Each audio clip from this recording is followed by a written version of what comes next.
이 옆에 계신 분들과 함께 이렇게 이야기해 보도록 하겠습니다. 여리고성을 무너뜨립시다. 여리고성을 무너뜨립시다. 예, 어, 아마 대부분의 성도분들이 들으셨을 것 같은데 이런 오래된 유명한 이야기가 있습니다. 어느 주일학교에서 한 목사님이 주일학교 아이들한테 질문을 했습니다. 여리고성을 누가 무너뜨렸습니까? 이렇게 질문을 했더니 한 아이가 손을 번쩍 들면서 제가 안 그랬습니다. 그렇게 대답을 했습니다. 그래서 이 옆에 있던 선생님이 조금 어이가 없어서 이 아이를 가르치면서 제가 확실히 아는데 이 아이는 그럴 아이가 아닙니다. 이렇게 얘기를 했다고 합니다. 이 이야기의 중심 주제는 이것입니다. 여리고성은 우리가 무너뜨리지 않았다 하는 것입니다. 여리고성 우리가 잘 아는 것처럼 하나님이 무너뜨려 주셨습니다. 여리고성은 구약 시대에만 있는 것이 아닙니다. 오늘날에도 신약 시대에도 있습니다. 우리가 안고 있는 어떤 문제가 있다면 그것이 곧 우리에게 여리고성이 될 수가 있습니다. 이제 올 한 해도 얼마 남지 않았는데 우리는 새해가 되면 늘 이런 마음을 가집니다. 새해에는 뭔가 내가 해결하지 못한 이 문제를 어떻게 해결을 해보겠다 하는 마음을 가지게 됩니다. 그리고 새해에는 내가 꼭 이 일을 이루고 말리라 하는 마음을 가지지만 시간이 좀 지나고 한 달, 두 달 이렇게 지나고 나면 내가 너무 큰 어떤 계획을 가졌는가 생각할 때도 있는 것입니다. 그래서 말씀을 계속 드리면 우리 가운데 있는 이 여리고성을 우리가 무너뜨려야 됩니다.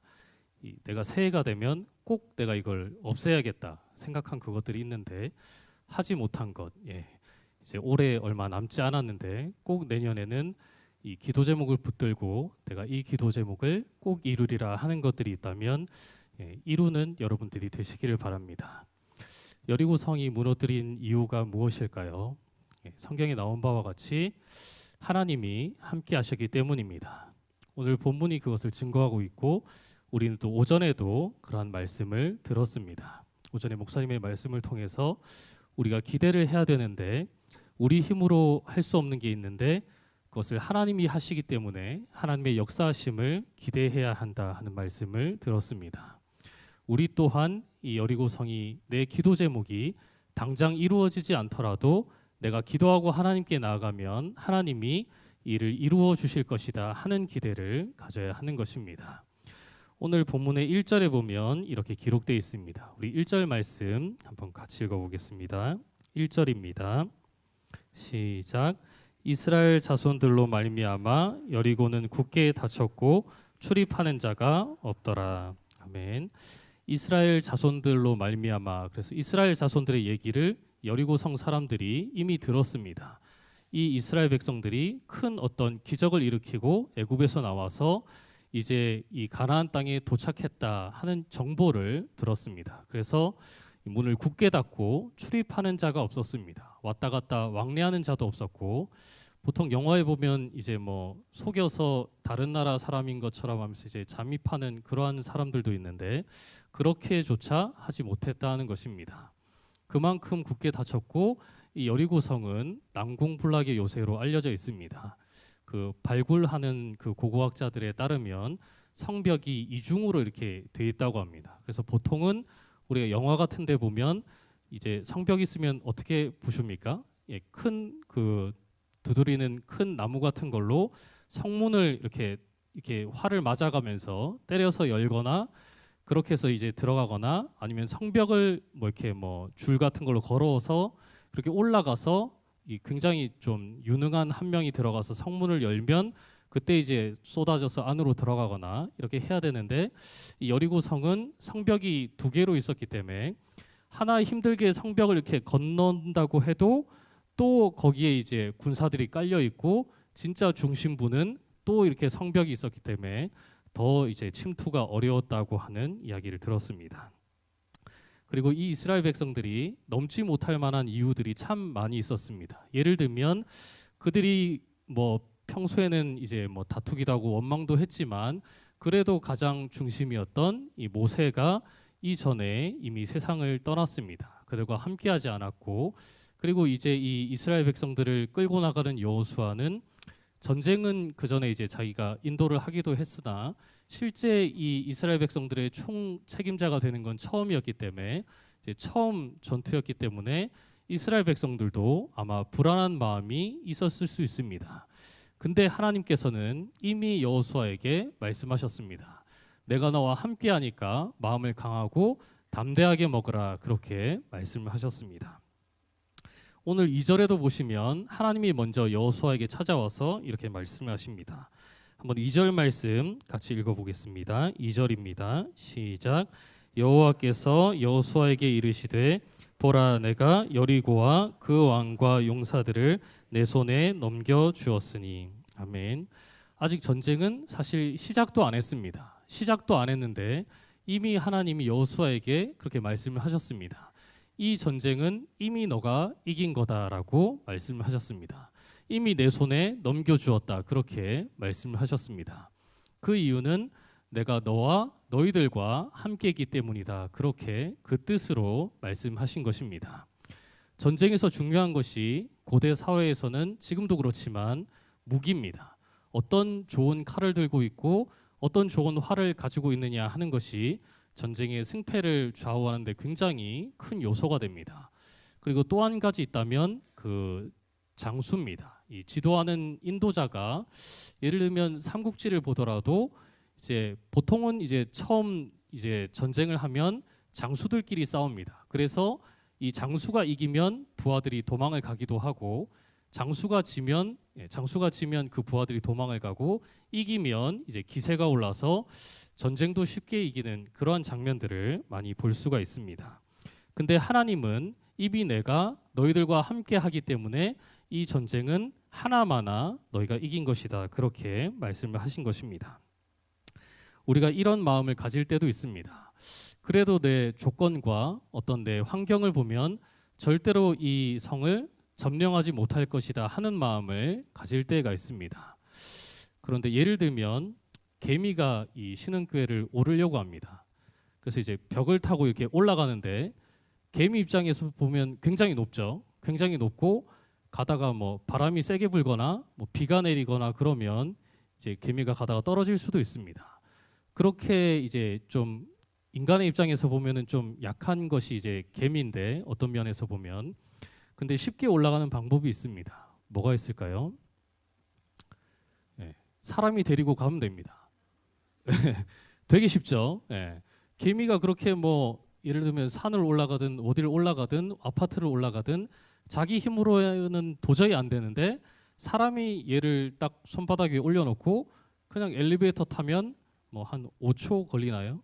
5초 6초면 이제 옥상에 오게 됩니다. 그래서 놔주면 얘가 쉽게 오르는 것입니다. 뭐 세계에서 제일 높은 뭐 그러한 빌딩이 있다고 하더라도 그냥 사람이 이제 얘를 데리고 가서 엘리베이터를 타면 쉽게 한순간에 갈 수 있는 것입니다. 지금 이 여호수아서에서 하나님이 하시는 말씀이 바로 이겁니다. 너의 힘으로는 이룰 수 없고 힘든 일이고 난공불락의 요새라고 할지라도 내가 너희와 함께하면 이것은 아무것도 아니다 하는 것을 말씀하시는 것입니다. 다윗과 골리앗 이야기도 우리가 잘 알고 있습니다. 다윗이 사실은 골리앗과 상대가 되지 않습니다. 골리앗의 키가 몇 미터였을까요? 대략 한 3미터 정도 됩니다. 성경에 보면 6규빗 한 뼘이라고 나와 있는데, 한 규빗은 여기 손가락 끝에서 팔꿈치까지입니다. 그러니까 당시에는 이제 뭐 자아 같은 게 많이 발달이 안 돼 있으니까 손으로 이렇게 대본 거예요. 사람 키를 잴 때. 대봤더니 이게 6규빗 한 뼘이니까 한 뼘은 여기 한 20cm 정도 되고, 그러면 이게 한 45에서 50cm 정도 되니까 대략 한 3m 정도 됩니다.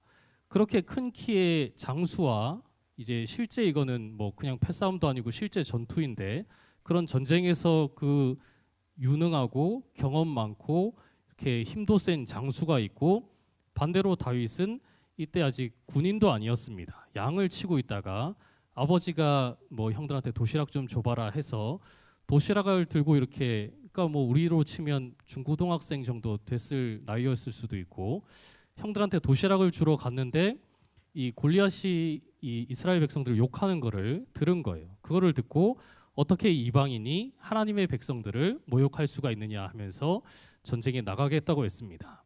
그때 사울 왕이 처음에 했던 말이 너는 어린데 할 수 있느냐라고 물었고 그리고 자기 그 칼과 무기를 갑옷을 준다고 했습니다. 근데 다윗은 저는 이 칼 필요 없습니다. 그렇게 얘기를 했습니다. 다윗이 그렇게 이야기한 이유는 칼이 중요한 게 아니다 하는 걸 알았기 때문입니다. 무기에 따라서 이기고 지고 뭐 힘이 세느냐에 따라서 이기고 지고가 갈리지 않는다 하는 것을 알았기 때문입니다. 보통 사람이 골리앗을 보면 어떻게 생각을 할까요? 저렇게 덩치가 큰데 내가 게임이 되겠나 이렇게 생각을 합니다. 사울도 그랬고 사울도 키가 큰 편이었는데도 그렇게 생각했고 모든 이스라엘 백성들이 다 그렇게 생각했습니다. 근데 다윗은 그렇게 생각을 안 했습니다. 골리앗을 보면서 저렇게 큰데 아무데나 던져도 맞지 않겠나 이렇게 생각을 한 것입니다. 진짜로 그렇게 생각을 했어요. 다윗은. 그렇게 생각할 수 있는 이유는 뭐 실제로 큰 것도 있지만 하나님이 함께 하시는데 어떻게 내가 지겠나 이 생각이 있었던 겁니다. 그래서 다윗은 뭐 칼도 필요 없고 그냥 평소에 내가 들고 다니던 물맷돌 뭐 하나만 있으면 된다 하고 돌팔매를 가지고 나갔습니다. 그리고 실제로 싸우는 모습을 보면 칼도 안 갖고 갔습니다. 물맷돌 하나 가지고 나갔는데 처음에는 이제 말다툼으로 시작합니다. 골리앗이 이스라엘 백성들은 약한 백성들이다. 그래서 내가 쉽게 이길 수 있다. 그렇게 얘기를 했더니 다윗이 나는 내가 모욕하는 이 이스라엘의 군대의 하나님 만군의 여호와의 이름으로 내게 나아가노라. 그렇게 이야기를 했습니다. 그리고 조금 더 필요한 게 있는데 스피드가 필요합니다. 이 성경을 보면 다윗이 이제 처음에 달렸습니다. 달려서 이렇게 빠르게 나가니까 골리앗이 아마 놀랬겠죠. 빠르게 나가면서 이 물맷돌을 던져서 이마를 맞춰서 골리앗이 쓰러졌을 때 그 골리앗을 위에서 발로 밟고 골리앗의 칼집에서 칼을 빼고 그러니까 골리앗은 칼을 아직 빼지도 않았습니다. 뭐 다른 창을 가지고 있었을 수는 있겠지만 칼을 빼서 그걸로 이 골리앗의 머리를 벤 것입니다.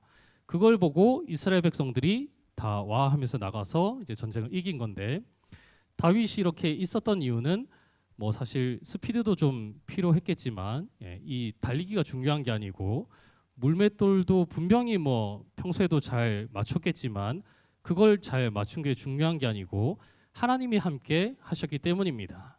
이미 그 전에 하나님이 기름 부음을 통해서 사무엘을 통해서 성령님의 영이 그 안에 있었기 때문에 하나님이 함께 하신다 하는 그 마음으로 그는 쉽게 이길 수 있었던 것입니다.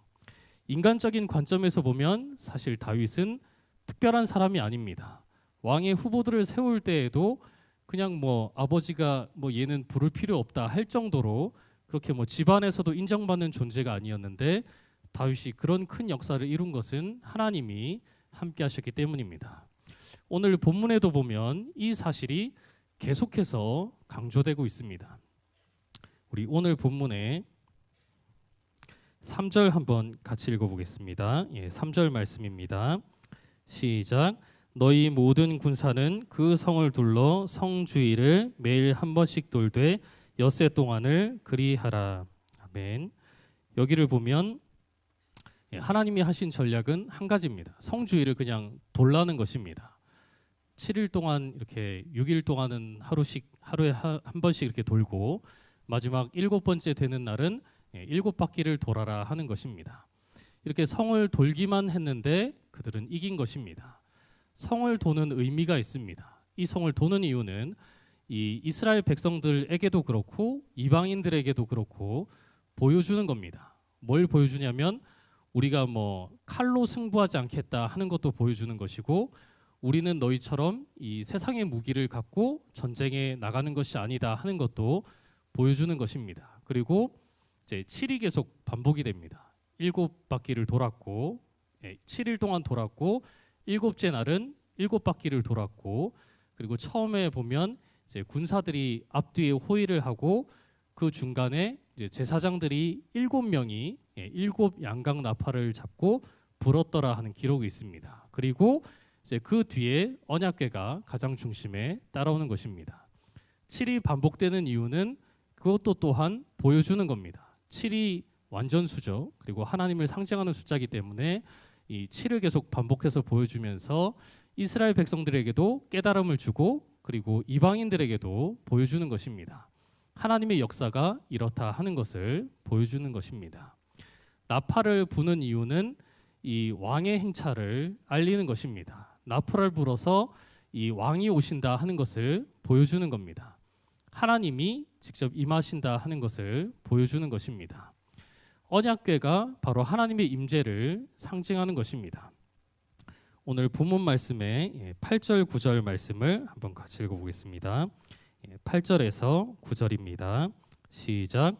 여호수아가 백성에게 이르기를 마침에 제사장 7은 양각 나팔 7을 잡고 여호와 앞에서 나아가며 나팔을 불고 여호와의 언약궤는 그 뒤를 따르며 그 무장한 자들은 나팔 부는 제사장들 앞에서 행진하며 후군은 궤 뒤를 따르고 제사장들은 나팔을 불며 행진하더라. 아멘. 여기 보면 이제 7 제사장들이 여호와 앞에서 나아가며 그렇게 기록이 되어 있습니다. 그리고 이들이 나아갈 때 여호와의 언약궤가 그 뒤를 따르며 이렇게 기록이 되어 있는데 동의어입니다. 그래서 여호와 앞에서 나간 것이 여호와 앞에서 나간 것과 같은 것입니다. 이 백성들이 나팔을 불면서 알리는 겁니다. 우리 진짜 이 비장의 카드가 여기 있다 하는 것을 알리는 겁니다. 그것은 바로 다른 어떤 현대의 어떤 그 무기가 아니고 하나님이 우리와 함께 하시고 하나님이 이 전쟁에 참여하셨다 하는 것을 보여주는 것입니다. 그리고 이들이 한 가지 더 해야 될 것이 있는데 그것은 말을 안 하는 것입니다. 오늘 본문에 보면 10절에 이렇게 기록이 되어 있습니다. 10절 말씀을 한번 같이 읽어보겠습니다. 10절입니다. 시작.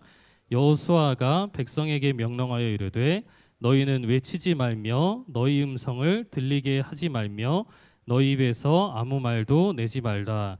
그리하다가 내가 너희에게 명령하여 외치라 하는 날에 외칠지니라 하고. 아멘. 이들이 이 성을 돌면서 나팔을 불고 말을 하지 않는 것은 의미가 있습니다. 예를 들면 그 보통의 군사들이 이제 행진을 이렇게 하면 이제 군대 갔다 오신 분들은 다 행군을 하죠. 보통 뭐 합니까? 얘기를 합니다. 아, 왜 이렇게 다리가 아프냐 뭐 얘기하고 왜 이렇게 이 군장이 무겁냐 얘기를 하고 투덜거리고 뭐 불평할 때도 있고 얘기를 하면서 이제 그걸로 이제 위안을 삼기도 하는데 여기서 말을 하지 말고 돌아라 하는 것은 너희가 할 것이 아무것도 없다 하는 것을 보여주는 것입니다. 너희가 할 일은 너희가 뭐 말하거나 다투거나 싸우거나 불평하거나 할 것이 전혀 없고 그냥 이 나팔 소리만 계속 들렸겠죠. 나팔을 불며 가니까 이 나팔 소리를 들으면서 하나님이 우리와 함께 하시고 하나님이 이 성을 돌고 있다 하는 것을 체험시켜 주는 것입니다. 그래서 그들은 서로에게 말을 할 수 없으니까 아마 같이 가는 이 전우들에게 눈빛을 보냈을 겁니다. 조금 힘들어서 지친 사람이 있으면 눈빛을 보내서 이 나팔 소리를 잘 들어봐라 하고 그렇게 이야기를 했을 것입니다. 그리고 이 성을 돌 때마다 그들은 이런 생각을 했을 것입니다. 마음속으로는 혹시 이렇게 해도 아무 효과가 없지는 않을까. 그런데도 말씀을 믿고 돌았던 것입니다.